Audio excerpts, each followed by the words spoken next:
Teman-teman sekalian, seperti biasa pagi ini kita akan menjawab banyak konsultasi yang sampai kepada saya. Teman-teman boleh juga menyampaikan pertanyaan melalui kolom komentar ya. Yang kedua, saya mohon maaf kepada teman-teman yang pertanyaannya yang disampaikan melalui chat. Ada beberapa yang belum terjawab, sebagiannya karena eh, masalahnya cukup membutuhkan waktu untuk didalami gitu. Jika pertanyaan itu di-share kembali dalam pertemuan ini, insya Allah sangat memudahkan saya untuk menjawab via lisan seperti ini. Jadi teman-teman yang ingin menyampaikan via WhatsApp, jika disampaikan saat ini, insya Allah lebih memudahkan saya karena saya bisa menjelaskan melalui lisan. Baik, teman-teman silahkan disampaikan pertanyaan melalui kolom komentar di TikTok ya, di Instagram, di Facebook ataupun di YouTube ya.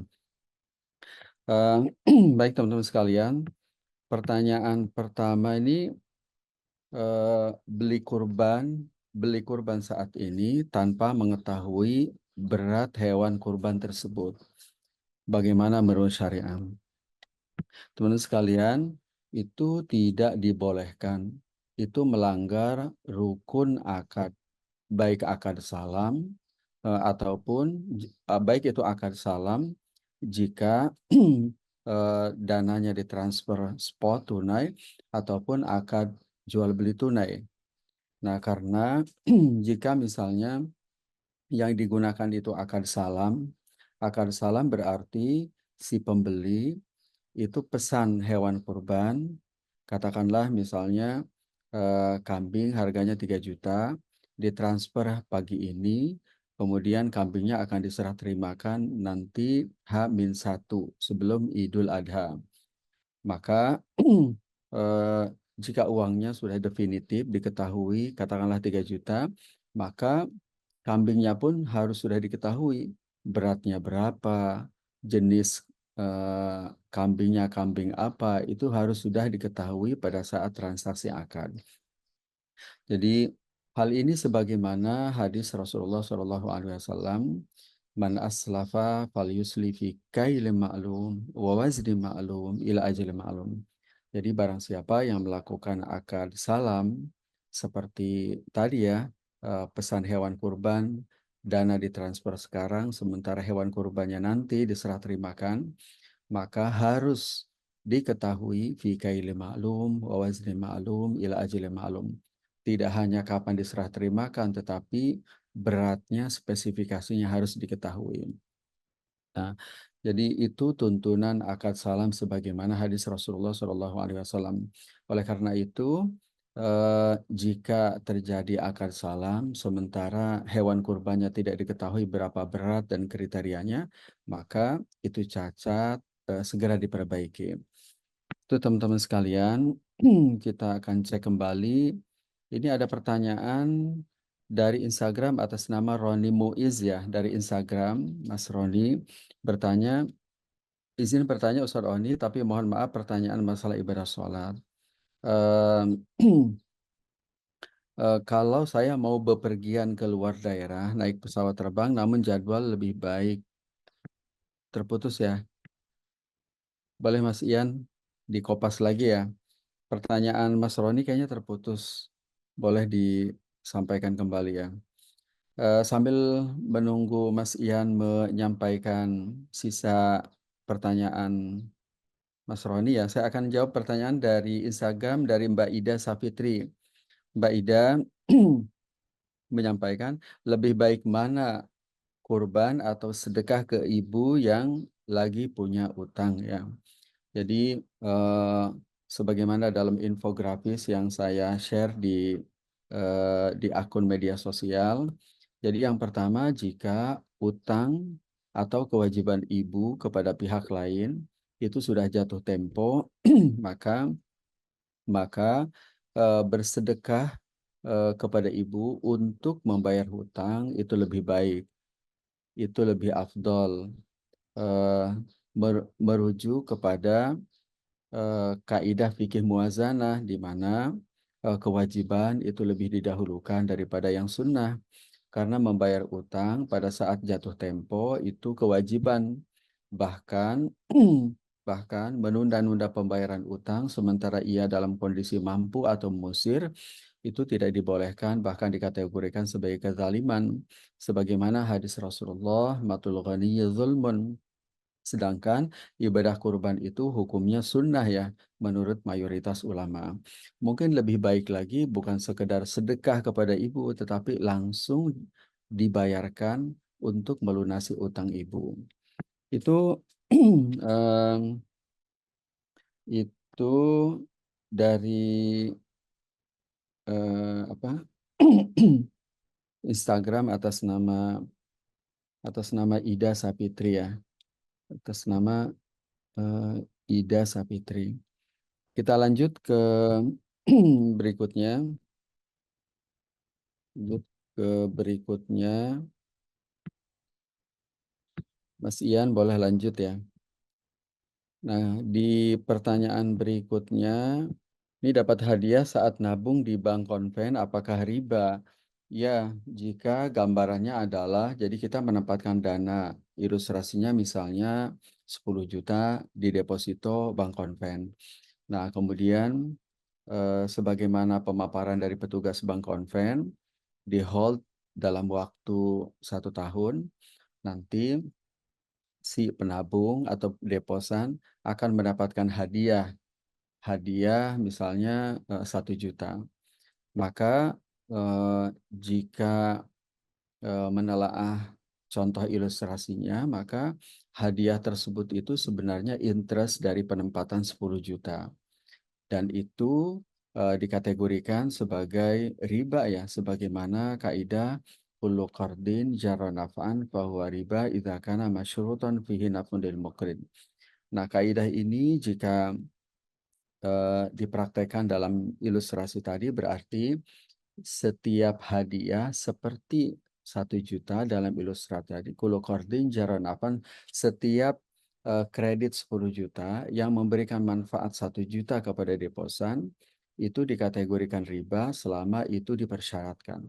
Kalau dipersyaratkan kan pasti dipersyaratkan karena nggak mungkin apa nggak mungkin ada penempatan deposito kalau nggak ada interestnya gitu, kalau nggak ada 1 jutanya. Itu teman-teman sekalian, kita lanjut ke berikutnya. Kita lanjut ke berikutnya. Pertanyaan berikutnya terkait dengan fee broker ya. Fee broker kurban itu bersumber dari calon pembeli atau calon penjual ya. Nah, mungkin ilustrasinya begini nih. Jadi kan ada pembeli kurban, ada penjual kurban. Nah, mediator atau broker ini ialah yang mempertemukan, menunjukkan kandang, atau si penjual dicarikan pembeli.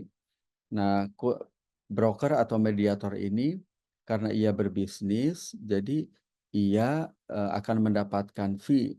Nah, tapi apakah fee itu dari si pembeli, apakah si penjual?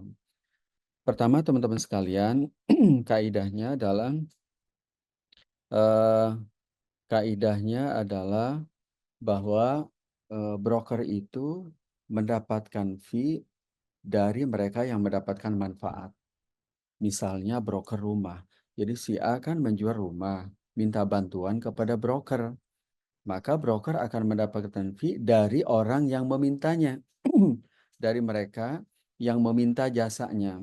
Misalnya 2% dari harga penjualan. Jadi itu yang pertama. Yang kedua, tetapi pada prakteknya bisa saja eh, bisa saja yang memberikan fee bukan mereka yang minta, tapi juga pihak lain seperti si pembeli jika si pembeli ridho dan setuju dengan kesepakatan bahwa tanggung jawab atau sumber fee itu diberikan oleh pembeli dan penjual. Penjual. Jadi hal ini sebagaimana pendapat Ibnul Qayyim, Ibnu Taimiyah bahwa syarat yang tidak menyalahi muqtadha akad itu dibolehkan dan syarat si penjual atau si pembeli melibatkan pihak lain untuk berbagi fee itu tidak bertentangan dengan muqta atau akad selama pihak lain tersebut itu ridho ya. Itu kita cek kembali. eh, ini dari Instagram atas nama Dian ya, atas nama Dian. eh, Asuransi kematian Pru Syariah di BSI halal nggak ya Ustaz? Ya, jadi asuransi Pru yang menjadi mitra di BSI itu adalah asuransi syariah. Itu asuransi yang legal, diawasi oleh OJK, ada Dewan Pengawas Syariahnya. Jadi halal teman-teman sekalian melakukan pembiayaan di BSI dengan asuransi dari Perusahaan Syariah, baik asuransi jiwa ataupun asuransi pembiayaan atau lainnya. Nah, ini tidak hanya terkait dengan asuransi Perusahaan Syariah, lembaga keuangan syariah manapun yang bermitra dengan asuransi syariah, maka kesimpulannya sama. Kita lanjut ke YouTube ya. Ini atas nama Ummi Nuraini ya. Dari Ummi Nuraini. Assalamualaikum Ustadz, Afwan izin bertanya, jika pembelian rumah dengan sistem KPR konven dan pembayarannya flat, apakah diperbolehkan? Tidak, tidak diperbolehkan melanggar syariah karena eh, pembi- karena kredit KPR di konven, di bank konvensional, di lembaga keuangan konvensional itu kredit ribawi. Ilustrasinya berarti kita pinjam uang ke konven, jika rumahnya harganya 1 miliar, kita pinjam 1 miliar, kemudian kita beli ke developer 1 miliar. Setelah itu, beli ke developernya kan tunai. Setelah itu kita bayar kewajiban kita di bank konven melebihi 1 miliar, katakanlah 1,2 miliar. Maka yang 200 juta itu interest ya, itu riba ya. Kulo kordin jaronafan fawariba idza kana masyrutan fihi naf'un lil mukrid. Jadi eh, tidak dibolehkan membeli rumah melalui lembaga keuangan konvensional walaupun dia flat. Walaupun dia flat dan kewajiban nasabah si pembeli rumah ke bank konven itu interestnya atau bunganya menyesuaikan suku bunga dari bank sentral dari Bank Indonesia. Nah, kalau memang sudah terlanjur, mungkin pilihannya ditutup jika memiliki keuangan yang cukup untuk melunasi atau di take over ke bank syariah sehingga dengan di take over selanjutnya cicilannya cicilan di bank syariah. Cicilannya di bank syariah ya. Nah, kita lanjut ke Instagram ya.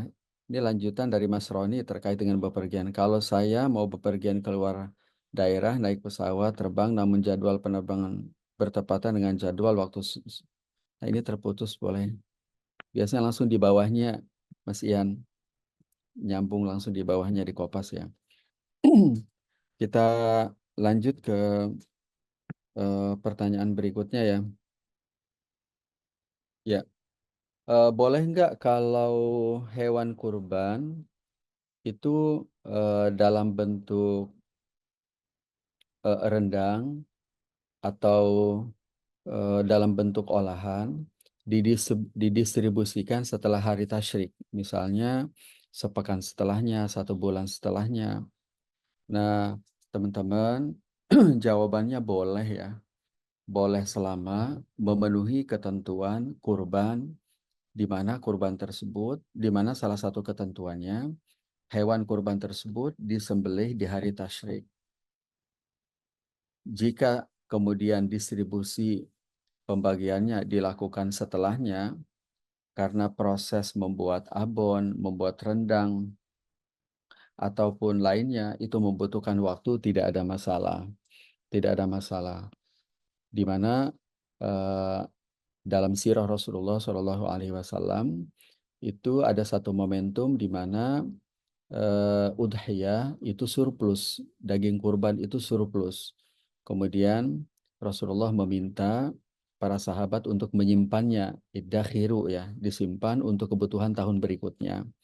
Nah, ini menjadi salah satu dasar, dan salah satu dasar rujukan kebolehan, membagikan kurban dalam bentuk olahan ya, eee, dalam bentuk apa, eee, bentuk-bentuk olahan ya, abon dan lainnya. Begitu ya. Kita lanjut ke berikutnya ya. Deposito emas di platform digital ya. Sebentar.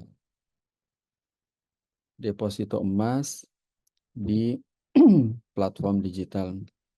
Nah, teman-teman sekalian, eee, platform digital jadi yang pertama yang perlu dipastikan adalah, eee, kalau ingin nabung emas maka pastikan platform tersebut itu legal, maksudnya berizin, diawasi oleh otoritas diawasi oleh otoritas, eee